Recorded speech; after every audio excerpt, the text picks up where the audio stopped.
Since changing the name of the Eclectic Americana Friday morning drive time radio show on January 20th, 1989 to the Bushwhackers Breakfast Club, the DJs in the collective have strived to entertain and inform our listeners. Airing from 6 to 9 a.m. Pacific at KZSC 88.1 FM in Santa Cruz, California, the Bushwhackers usually have 2 interviews a week, each airing for about half an hour. We're not afraid to ask questions or admit that we don't know something, and we don't mind taking deep dives or following a tangent as we get into how sausage is made in local, county, or state politics, or learning about things going on in our community, or discussions with artists. Our interviews are not scripted and are produced by myself, Dangerous Dan Orange. Good morning, KZSC. You're on the air. Good morning, Dangerous. This is John Laird. How are you? We're doing well. California State Senator John Laird here at the Bushwhackers in the studio. You got me, Dangerous Dan. DJ Tamarindo. And Kaos. Kaos is our new mentee. Okay, John, how much time did you have with the Commander-in-Chief? I actually had a brief conversation. They had about 15 of us, and they brought us to him one by one to talk. And it was interesting because I said to him, the nature of the conversation is I said, you know, my Senate district has been the hardest hit in the storm. We're hurting. Really glad you're here. We need your help. And then I said, and you might not know that California is the only state where a legislative district is larger than a congressional district. There's almost 1 million people in a Senate district. And he pauses for a second and says, that's as big as Delaware. So he was listening to what I said. Well, okay, so, and I found out when we were talking to the public affairs person from Monterey County, I asked the relationship of the size of Monterey County to Rhode Island, and the press officer didn't know. It turns out it's 3 times as big as Rhode Island. Wow. So, with a limited amount of time with the Commander-in-Chief, you let him know that our legislative districts are that much larger. What else did you talk about? Did you talk about chocolate chip ice cream from Mary Ann's? No, I didn't even know that was going on. I thought the important thing was just that we were glad he was here and we needed his help. Nice. Did you spend time? And the thing is then the travel party slimmed down a little, and but completely separate from his visit. I still might sound a little ragged, like a cold, because I think in 15 days I went to 22 disaster sites in 3 counties and really saw what was happening, and the Santa Cruz has been the poster child, but San Luis Obispo just got slammed, and obviously big SIRS all over the news, but the places in the Monterey Peninsula also got hard hit.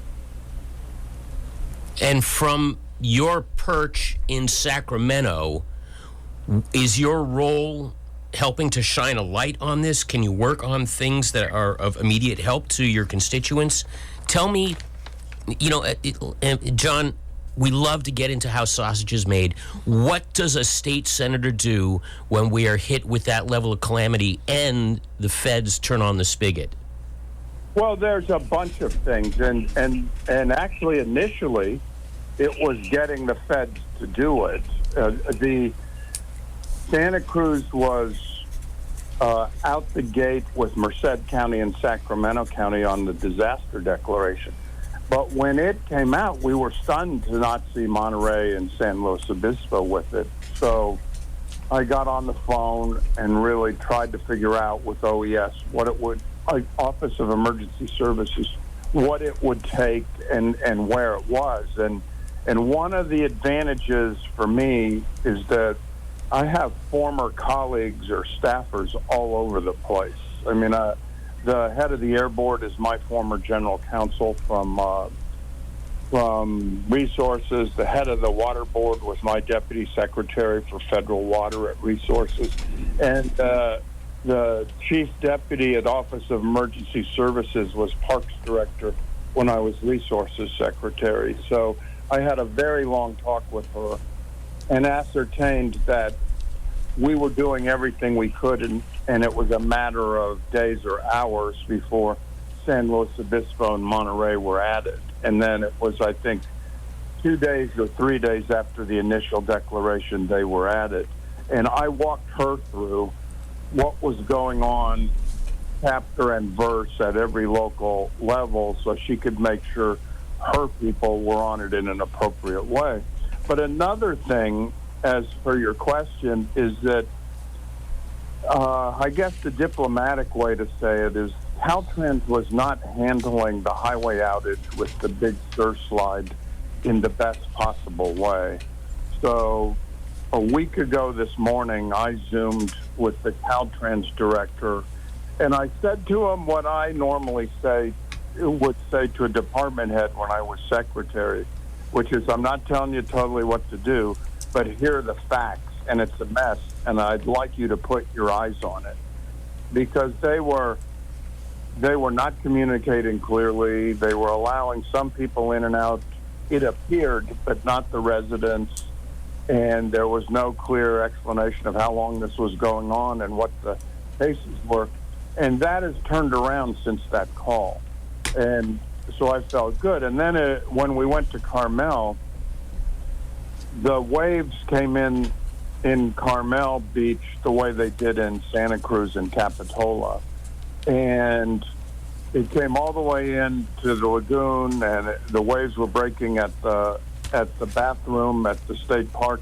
But it took out sewage pipes, and so the residential neighborhood that was right next to Carmel Lagoon and the ocean lost all sewer service, and the pipes were just sort of coming out of the sand. And excuse me, there was big concern that the Coastal Commission might not approve the reconstruction. So I met with the director of the Coastal Commission, and it was a meeting set anyway, and it was because of a transition. This week was Jack Ainsworth, last week as executive director, and Kate Hucklebridge was chosen as the new one.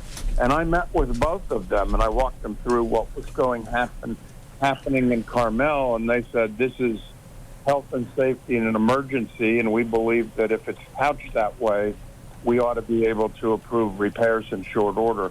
So that's just, and some of it is just on the ground. I mean, when I went through that mobile home park with Assemblymember Don Addis in Soquel that was mudded out, there was a guy that was a senior, evacuated in 3 feet of mud. He lost his hearing aid, he lost his phone, and we hooked him up with the emergency fund. And sometimes it's just doing things that's at that grassroots level to respond to what's going on.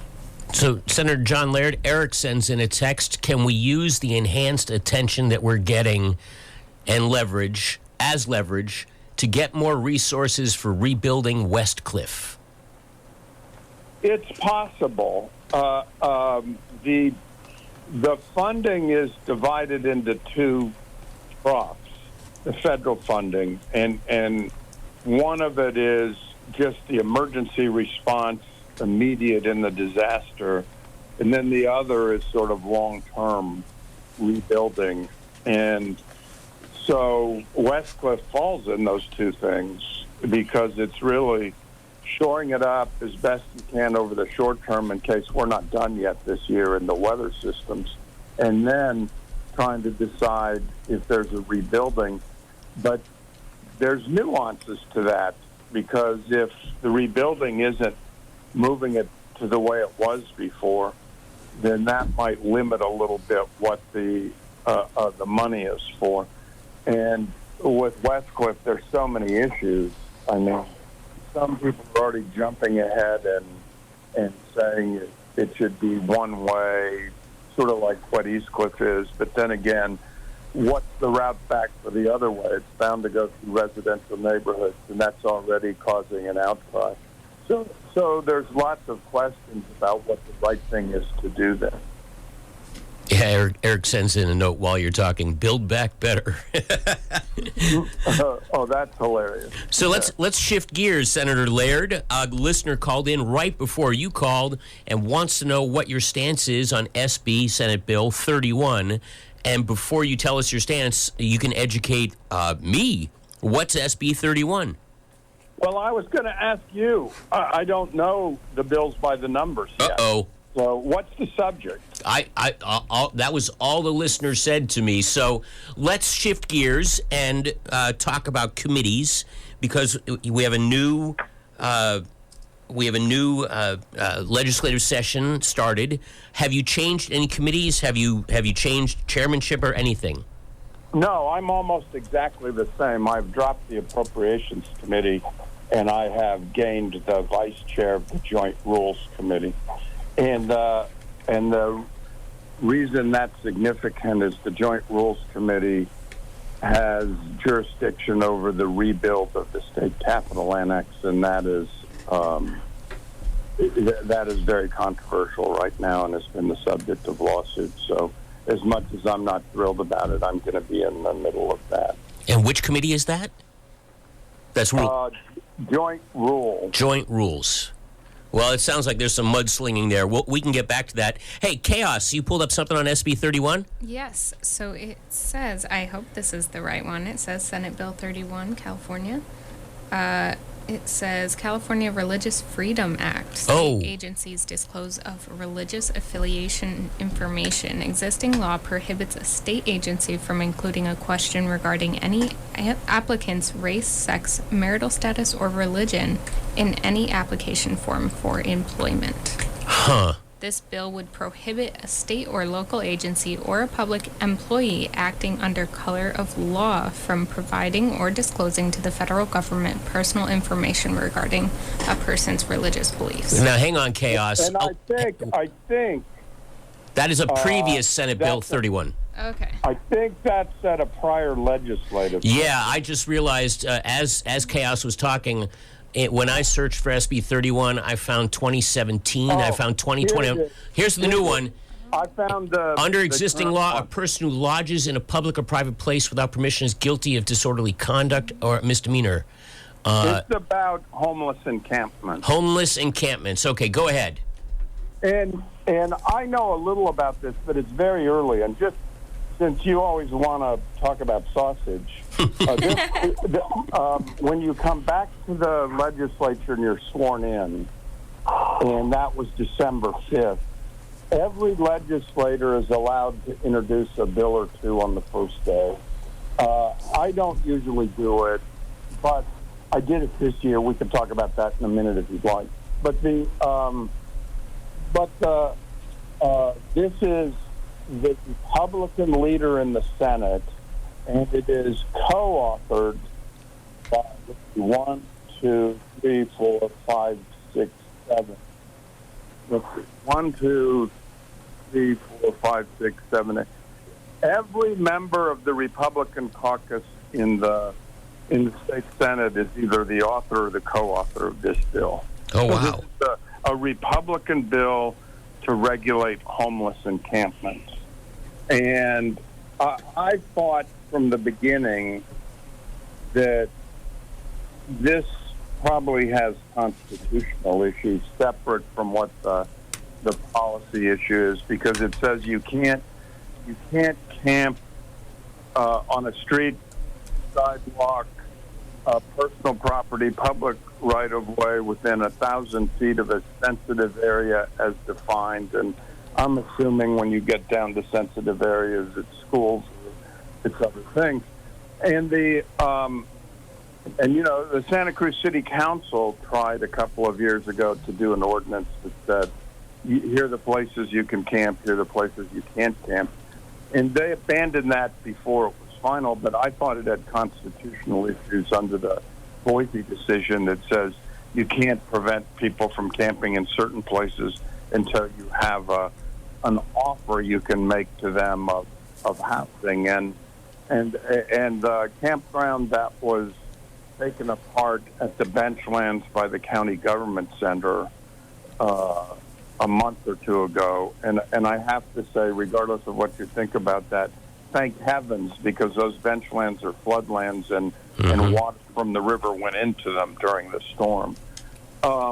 Is that you in that instance, for the first time ever, there was no real legal challenge, and there was no legal challenge because the city met with every single person, or had a case manager, whoever did it, met with every single person and offered them alternative housing.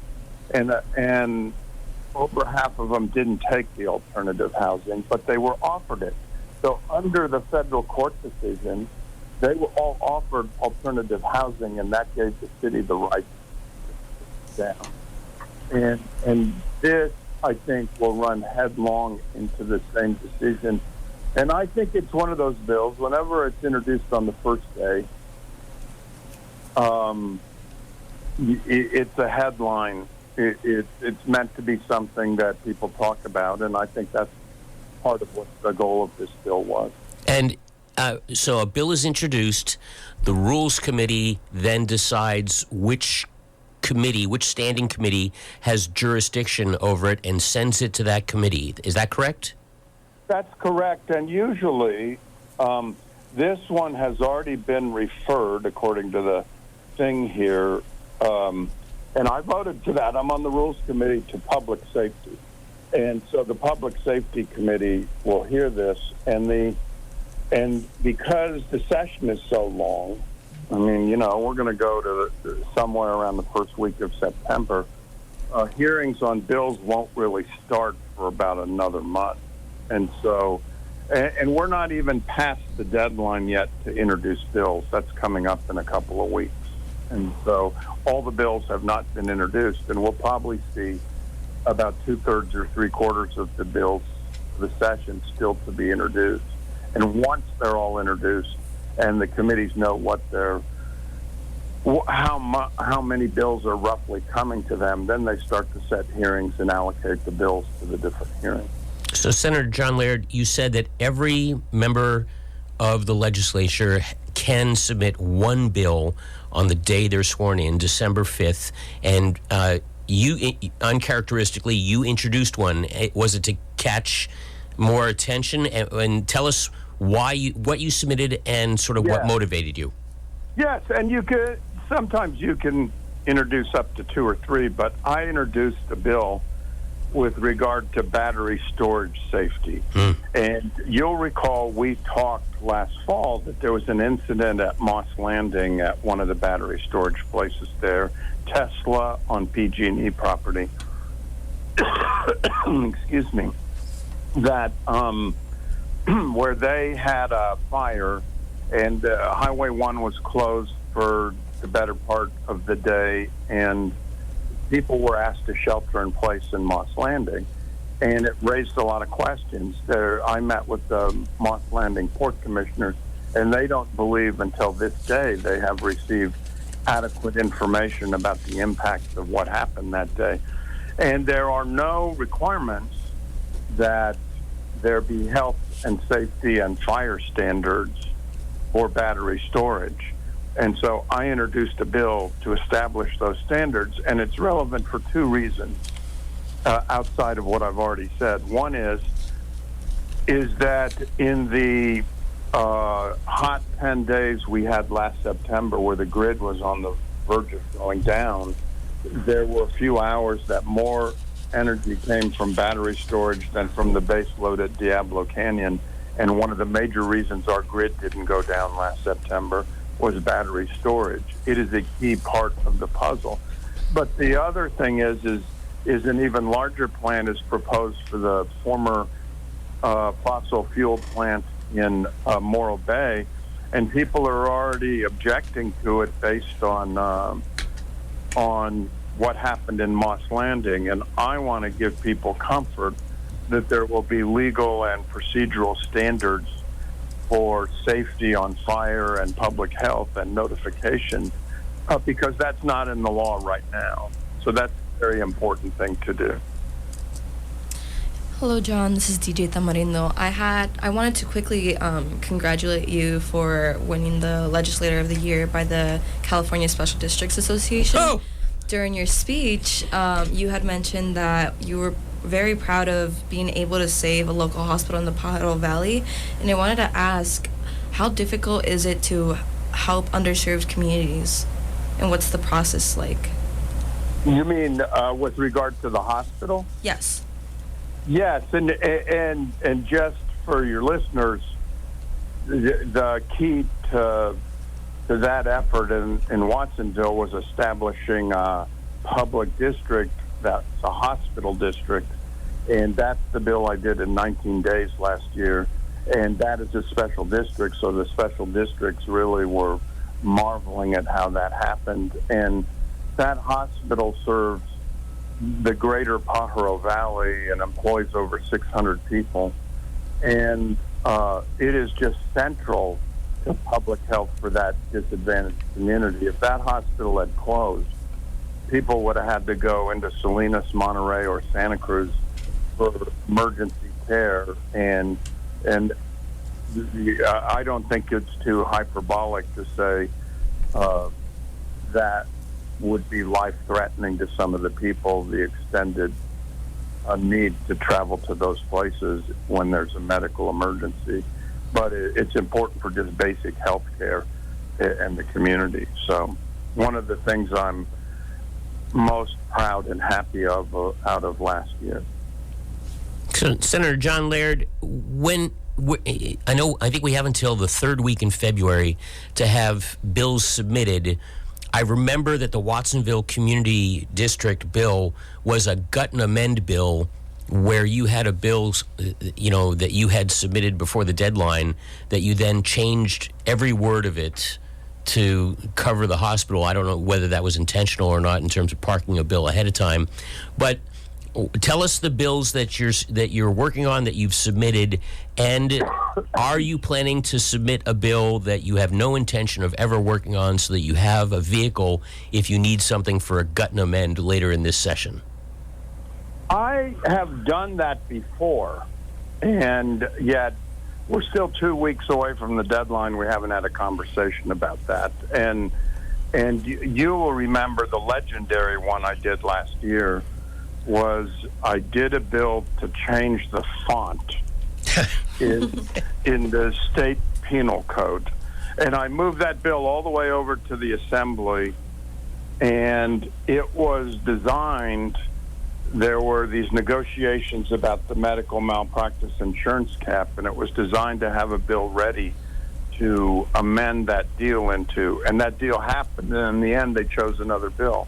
But I had that one ready all the time, and I ended up using it for something else. I had 3 or 4 bills that I amended in to bills that were in the assembly last year. I did one that when additional, and I'm forgetting the name of the word.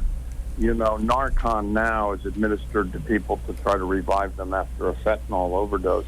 And there are now other drugs being developed for the same purpose. So I did a bill that required that as those drugs are developed, pharmacies carry them and that they distribute them. I did a bill because apples were being imported from Washington that used a chemical that was not considered organic in California, and yet they were representing the apples as organic. And I did a bill that affected that. And I did a couple of others. And then to your original point, I had a bill that I still wanted. That was the one that I used for the Watsonville Hospital because it was on the assembly floor and we had a matter of days to do it. So that bill related to sea-rise planning by local governments, and I took the contents out, put all the Watsonville one in, and that's what allowed me to move it to signature in 19 days. And then I reintroduced the sea level rise bill and moved that. So, and it got all the way, except the governor was mad at the end because he didn't think the money was in it. So I am reintroducing that bill this year, and we have been negotiating with the governor because there is money in the budget for local government planning. So that is one bill that I'm reintroducing, and I'm introducing a bill that allows for higher green energy or LEED standards for state buildings, and I'm working with the building trades on it. I'm introducing a bill with regard to the Sierra Nevada Conservancy that changes the boundaries and rearranges things within the added boundaries. And so I'm starting to introduce bills, and when we talk the next time, I'll be able to talk about a complete package. Okay, so in the minute that we have left, do you take each bill and assign it to one staffer and say, okay, you take Sierra Nevada boundaries, go work on this, do X, Y, and Z, and bring it back to me? How do you juggle all of these balls? We got about 2 minutes left. Yes, I have 4 legislative staffers and then my chief of staff, and and each of the 4 staffers is assigned to every bill. The legislative director, who's one of the 4, works with them on all the bills. And so somebody was already assigned the Sierra Conservancy bill, and we got Brian Dowley, who was a former Sierra Conservancy member, represents that area, was the Republican opponent to Gavin Newsom. He has agreed to author the bill with me, and we are vetting it with local people. And then that will happen with all the other bills as well. Got it. So, like we say, learn how sausage is made. It's KZSC Santa Cruz, the Bushwhackers Breakfast Club. If we've been talking with our California State Senator John Laird. 7:30, the first Friday of every month. First Friday, of course, is art night in Santa Cruz. People go on out and check out art, and there's all sorts of stuff going on. I don't know if you're up in Sacramento or back here in the district, but that's going on. This is the Bushwhackers Breakfast Club. I'm Dangerous Dan. I'm DJ Tamarindo. I'm Kaos. And we've got the KPFA Morning News headlines coming up in a couple of minutes. B-Movie Bratton calling in after that. Senator John Laird, we've got 45 seconds left. Anything you want to leave us with? Just that we still have a lot of work to do on the storms, and the Community Action Board, the Red Cross, the Community Foundation are all collecting for relief funds. And if you haven't given yet, I know they go out to people that are really in need. So they should make sure they do that. And I will see you next month. Fantastic, John Laird. Be well, be safe. We'll talk to you next month as we continue the conversation about how sausage is made in Sacramento. You've been listening to a podcast from an interview on the Bushwhackers Breakfast Club on KZSC 88.1 FM in Santa Cruz, California. This interview has been produced by myself, Dangerous Dan Orange. Groovy Gabe Orange helped get this interview into podcast format.